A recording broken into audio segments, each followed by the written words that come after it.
Hey guys, it's Yaji again, and here we are at the end of our 7 steps in how to create great relationships.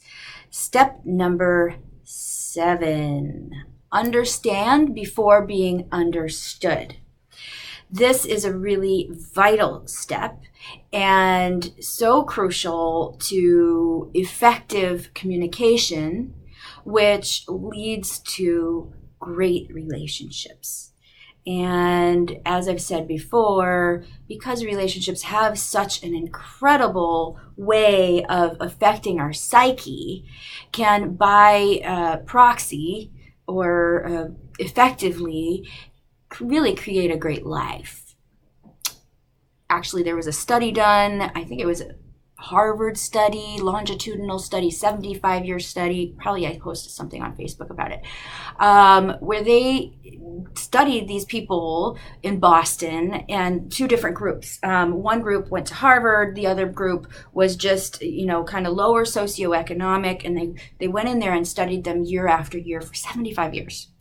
And the one determinant of happiness in their life was their relationships. So that's how important this is. A little bit about me before I get back into the meat of step number 7, understand before being understood. I am a licensed psychotherapist in the state of California, passionate about the human psyche, about growth, about how we function, how we tick, how we work, and how we can really create the greatest life we can, how we can become the greatest version of ourselves that we can be. It started with me, because I was given some difficult circumstances early on in life, and I had to figure out how to get past it. And I did, and I've had a lot of help along the way, and I'm just fascinated and constantly wanting to learn and grow and become every day a better version of myself. And I've found things that work, and so I want to share them. And that's what I'm doing here. So I hope that you find this information helpful. If you do, please like, share, comment. You can visit my YouTube channel, subscribe. The more engagement, the more these videos will get out to more and more people. So please do engage. If you have any questions, private message me. If you don't want it in a public forum, I'm happy to address it in a private way. And then possibly, if you would be okay with it, share the topic in a future video. So that's it. Back to step number 7, the end of our series of how to communicate great and have great relationships. Understand before being understood. So very, very, very important and vital. And that for a couple different reasons. First reason is what is our ultimate goal? What is our ultimate aim when we're trying to talk to somebody? We want to be heard, right? And we want to be constructive. We want to be effective. We want to create positive change. However, what happens is we often get swept up in the emotion and forget that that's what we're ultimately going after. And being swept up in the emotion or the reaction will often come at the conversation either from a tense place, or even if we don't feel tense, there's a subtle energy if we haven't worked through it on our own.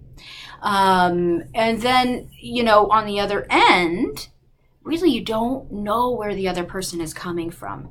They could have had the worst day, or they could have something going on in their head or some emotional, just turmoil that they're either unable or just don't want to talk about, or maybe don't even know, because a lot of us are super cut off from understanding what we're feeling in our body.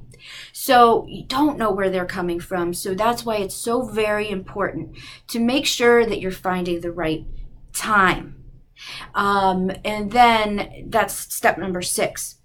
And then, say you've found the right time. Now you sit down and you really want to try and communicate to the other person what you understand about their perspective. So take a topic, any topic, and maybe, for example, your partner gets home late all the time and you've cooked dinner and you're waiting for them, and you don't know when they're going to be home, and then by the time they get home it's cold. Now you're angry and you're feeling lonely, and so you do some self-reflection. You understand that, you get to the root of the matter, you understand that you're feeling lonely. Why? Now shift that into the positive, right? And that goes into, well, because I really want to spend more time with you. Most of the time we won't say that because that makes us feel too vulnerable, and it's really scary. Our ego will protect us from being vulnerable, but that is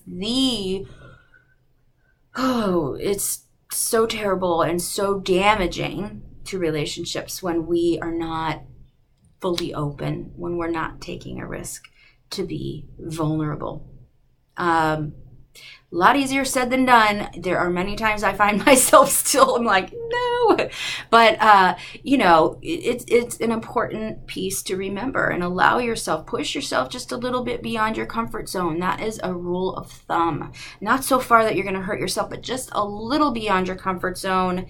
That creates great growth. Okay, so push yourself a little bit into being vulnerable, especially if it's a long-term partner and you want to spend some time with them and they've been in the office. You're going to be a lot more successful at getting them to spend some time with you by saying, hey, I would really like it if we could spend some time together.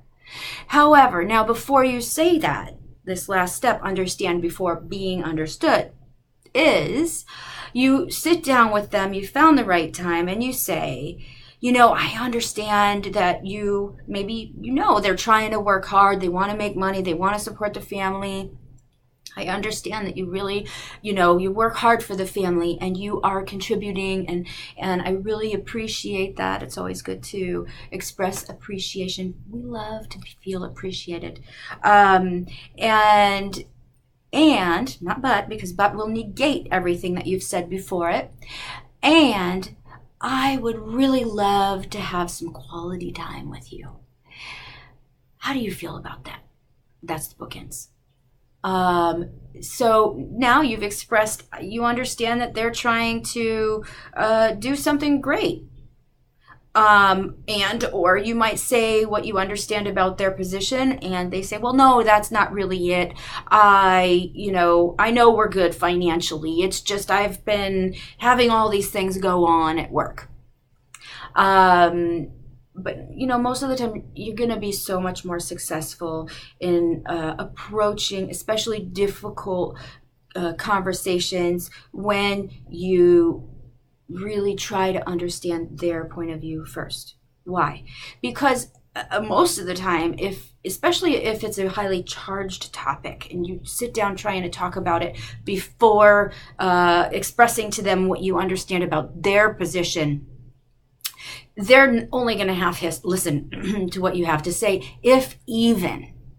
Most of the time, they're just going to be in the back of their mind going, well, that's not true. I made effort to come home last week, and that's not true. And they're going to be invalidating basically everything that you're saying. So you really want to start with what you understand about their position first. Now you get that out of the way, they're going to be so much more open to hearing what you have to say. So I understand you're trying to work hard for the family. Is that true? Well, yeah, no, blah, blah, blah. You have that conversation. And then you move into, I would like it if. So, just as a rule of thumb, listen to one another with the intention to listen. We all too often get caught up in listening to one another with the sole intention to respond. It's just human nature. I still do it. Everybody does it. You can change it, though, by just setting the intention. I want to listen to understand their perspective.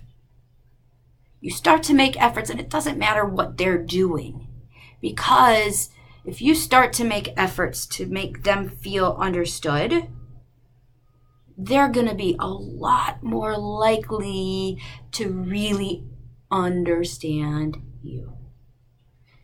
Soothe that beast of, the ego wanting to go, hey, but listen to me. Hey, look at me. Hey, what about me? Because we all do that. That's our ego.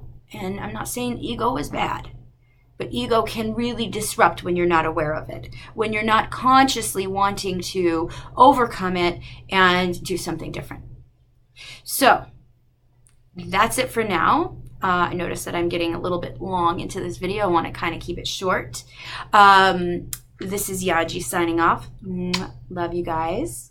Next video is going to be about EMDR, eye movement desensitization and reprocessing. So this is going to be kind of a piggyback on the steps to creating great relationship, because, and this is what I do with my couples in my therapy practice, because, okay, so you can do all of these things, yet if you have a limiting belief that's operating on an unconscious level that is getting picked up every time something happens, it creates this intense emotional reaction that you really can't even control.